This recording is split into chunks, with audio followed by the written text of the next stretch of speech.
this is where Girard starts to connect his theory to the Gospels. Girard argues that the Gospels of the Bible unveiled this unconscious mechanism of imitation in the Passion of Christ, which is the crucifixion story of Jesus Christ.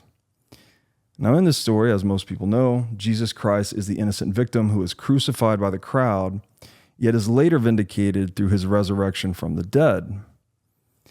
And from Girard's perspective, the disciples of Christ actually undergo a complete conversion as they move from being lost in the memetic desire of the crowd to later imitating Christ, which occurs through their experience of his resurrection. So there's I think it's Peter was one of the disciples of Christ that Christ told him the night before that he was going to forsake him or betray him. And forgive me if I'm not saying this perfectly correct.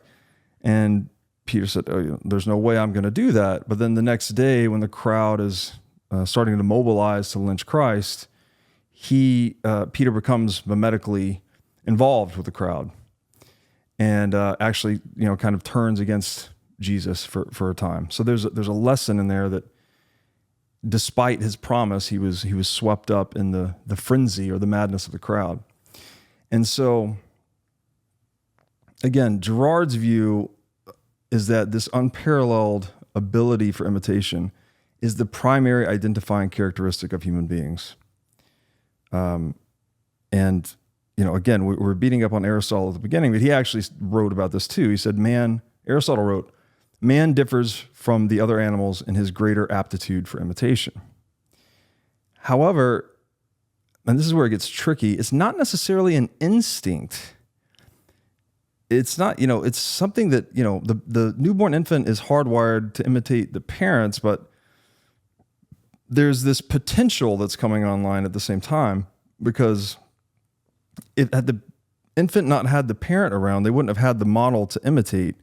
So they wouldn't have done it on their own. So it's not an instinct, right? Like where, I don't know, what's an example? Any wild animal that lays eggs, or the tadpole that eats a fly, they kind of do it on instinct oftentimes. They don't have the parent there to model it for them. They actually have the behavior encoded into them.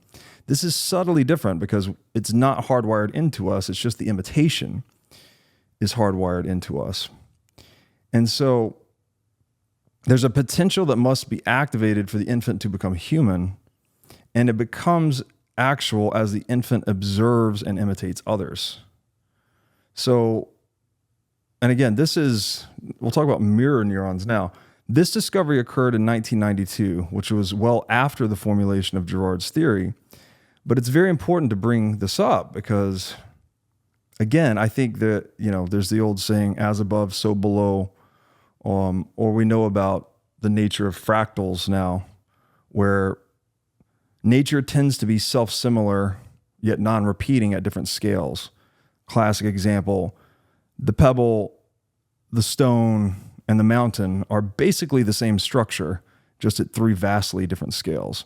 So, as we were saying, although the discovery of mirror neurons came in 1992, which was many years after the formulation of Girard's theory, it's important that we bring them up here because, again, mimesis is kind of a theory where we are like mirror neurons for one another and like a kind of a global human collective mind, if you will.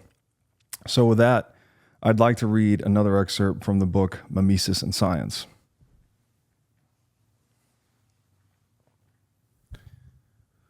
And this is about the discovery of mirror neurons. Quote, the Italian team of neurophysiologists led by Giacomo Rizzolatti first reported on mirror neurons in the mid-1990s from their research with macaque monkeys.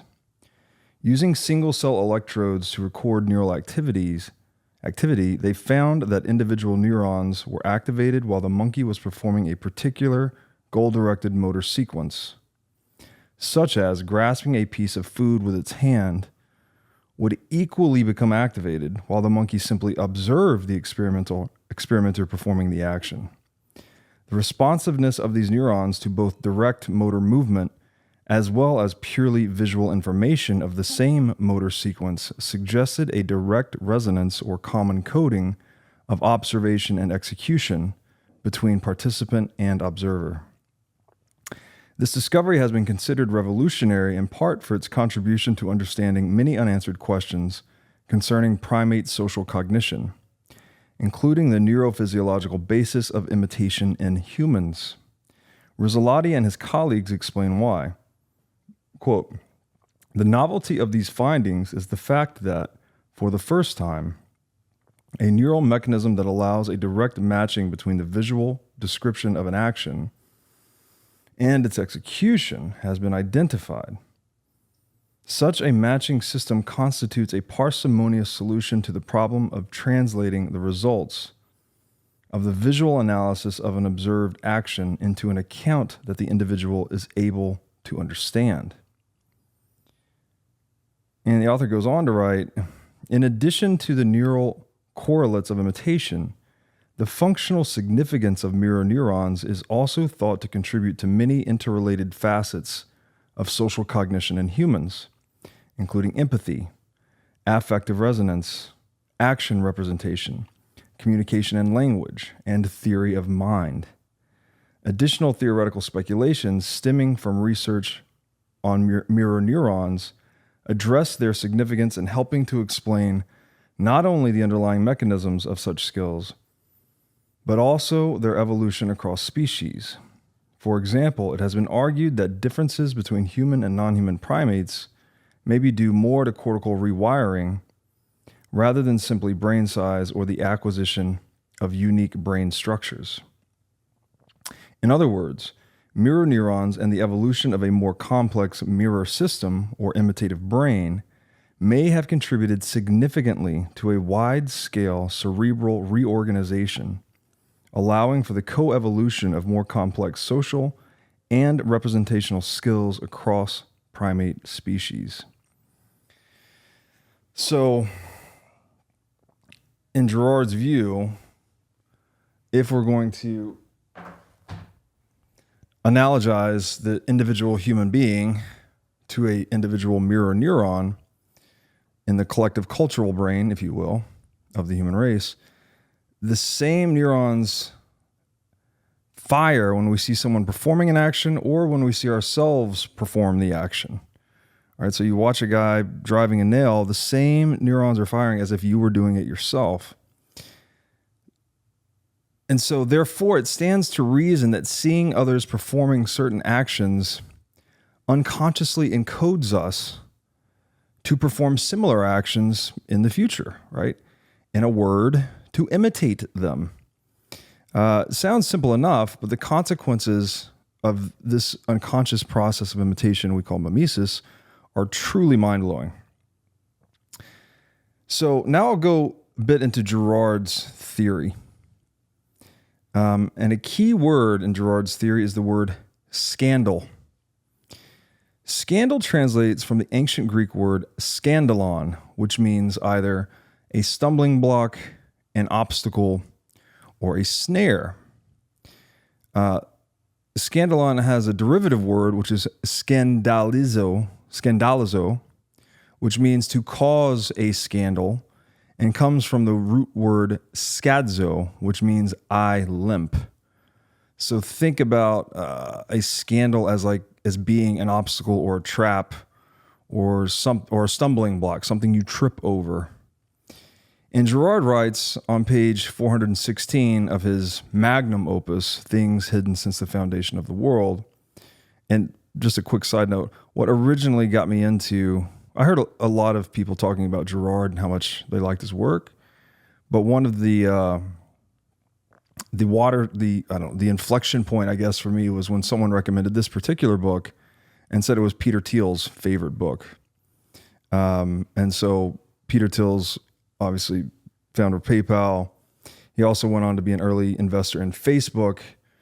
And I don't know that he's talked about this a lot, but there's a lot of thinking that it was his understanding of mimesis that helped him see the value of those business models early, in particular Facebook. So again, this is an excerpt from Girard's book, Things Hidden Since the Foundation of the World. He writes, the scandalon is the obstacle/model of memetic rivalry. It is the model insofar as he works counter to the undertakings of the disciple, and so becomes an inexhaustible source of morbid fascination. This is exactly opposite to how love in the Christian sense works.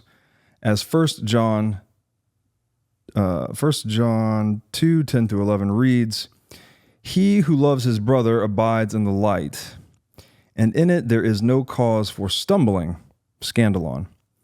"But he who hates his brother is in the darkness and walks in the darkness, and does not know where he is going, because the darkness has blinded his eyes," unquote. So Girard means specifically a situation that comes about when a person, a group, or a mob feels themselves to be blocked or obstructed in the realization or attainment of their desires, right? Some specific object of power, some type of prestige, even some form of possession, right? Like an actual physical property or a piece of art or something that someone wants, that the model possesses, right? The individual whose desires are being imitated, or even if they don't possess it, if they're perceived to possess it, that the imitator feels blocked in obtaining the object of desire from the model. Yet at the same time, this person, group, or mob cannot obtain what the model has because, either they cannot displace the model, or because the rivalry between others who are also modeling their desires from the model, there's so much rivalry, right? So many people are trying to get the thing that this guy has, that the others in the mob, the rivalry becomes so intense that everyone prevents everyone else from succeeding. So what's like an example here? If you imagine like Tom Brady is the quarterback, but say there's like 10 other quarterbacks that are all vying for that position, right? They all want the starting slot on the team. Well, they would try to compete on merit, right? To prove that they are the guy that should start. But there's another path where they could try to like undermine each other. The number 2 guy or the number 4 guy could try to, steal the socks of the number 2 guy or whatever the thing is. And so what Girard's getting at here is like that type of rivalry directed at a model can become so intense that it actually prevents those that are having their desires modeled from obtaining them. And so this is what he calls, this is the memetic rivalry component. Like when people start sharing their desires for a scarce resource or position or, status in the social hierarchy, whatever the thing is that's of limited quantity, that people can become very competitive over it, and they start to basically step on each other's toes, so to speak. So scandalon is also closely related to the so-called crab mentality. And I'll read a quote here. "The crab mentality, also known as the crab pot mentality or the crabs in a bucket philosophy, is a metaphor that describes how people in a group may try to hold each other back from success. The metaphor is based on the idea that if a crab in a pot of boiling water tries to climb out, the other crabs will pull it back down. The crab mentality is based on the idea that people may try to reduce the confidence of others who are successful out of jealousy, spite, or envy. This can lead to the collective demise of the group, as no one can achieve success when everyone is pulling everyone else down all the time." So again, if you think about this, the crab bucket philosophy, if you will, it actually doesn't serve the self-interest of the crab. If there's one crab climbing out and another crab pulls him back in to be boiled and killed with all the rest of them, it doesn't actually serve the self-interest of the one that's pulling it back in. Yet this is what we observe. Presumably this is kind of a metaphor. So presumably this is what crabs do. This gets to that old saying, right? Misery loves company. So if people aren't succeeding or they'd rather just see no one succeed than to see someone succeed and the rest of them not. But that is actually counter to the collective interest of our species, right? You would want someone to succeed. You'd want one crab to get out and go on and reproduce and make more crabs, as opposed to all the crabs just boiling in the pot. The crab mentality is also similar to something called the tall poppy syndrome, which describes a cultural trait where people resent, undermine, or attack successful people. Tall poppy syndrome is a similarly metaphorical phenomenon that occurs when people are criticized, resented, or attacked for their success or achievements. The metaphor is based on the idea that a poppy that stands out from the others ruins the sight line and demands attention instead of blending in.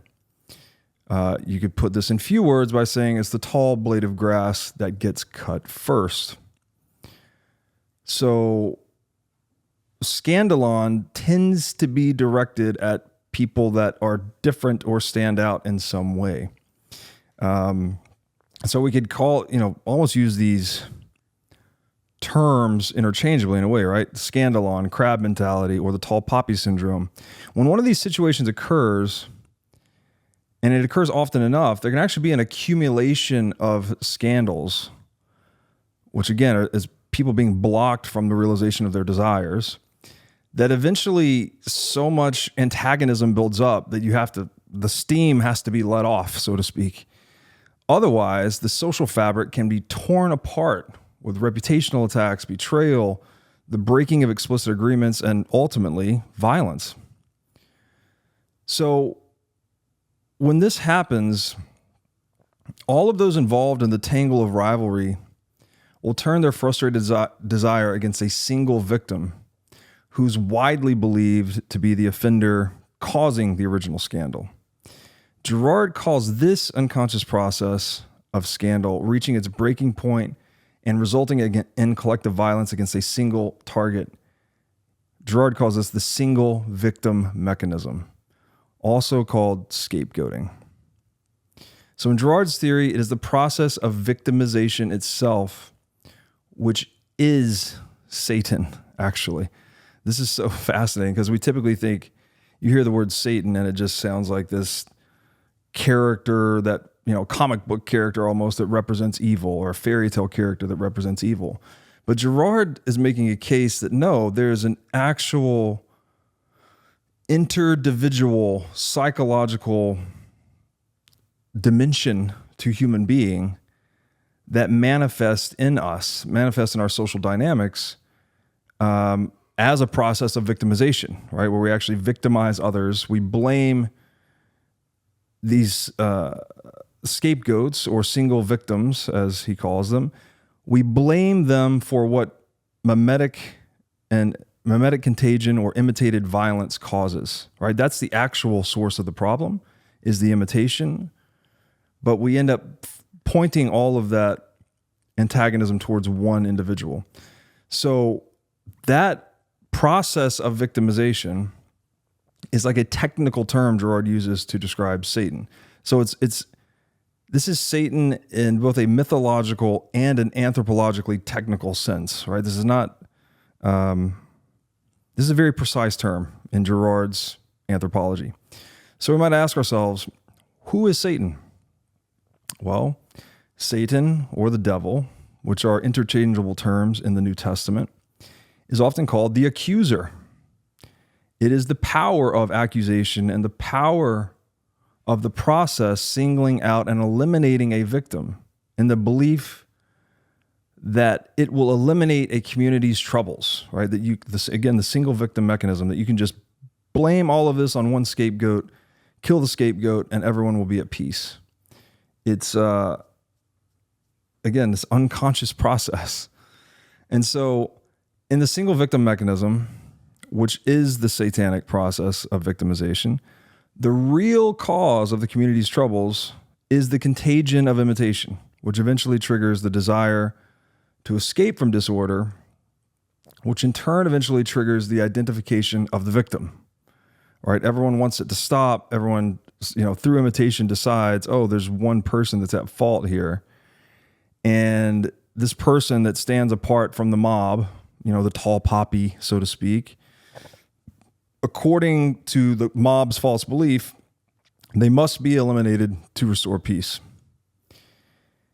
Now, Satan is also called the quote-unquote prince, or the quote-unquote first one of this world, which we could equally say Satan is the quote-unquote principle, or the quote-unquote first law of both order and disorder in worldly affairs, according to Girard. So what does that mean, right? The prince of both order and disorder. Well, firstly, this reciprocal memetic process of victimization, which we've labeled Satan, is the first law of disorder because he represents rivalry and scandal, right? This is Satan is being rivalrous to God, right? We say rivalrous to love, right? This is jealousy trumping love in a way. And it's a stumbling block to mankind. Right? When this memetic violence reigns uncontrolled, it is pretty devastating, right? It tears societies apart. And then on the other hand, this reciprocal memetic process of victimization known as Satan is also the first law of order because he represents the single victim mechanism that is ultimately triggered at the height of the disorder. And so we could look into the Bible for some insight here. As Matthew 12:26 reads, Satan cast out Satan, unquote. So at the extreme moment just before the mob self-destructs through unchecked imitation of victimization and violence, a single target is attributed all the blame and becomes the victim of a collective murder that restores peace. Thanks for watching. If you enjoyed this episode, click here to find more just like it, and here to find our most recent episode. Also, make sure to like this video to help shine light on the corruption of money, and be sure to subscribe to this channel to stay connected.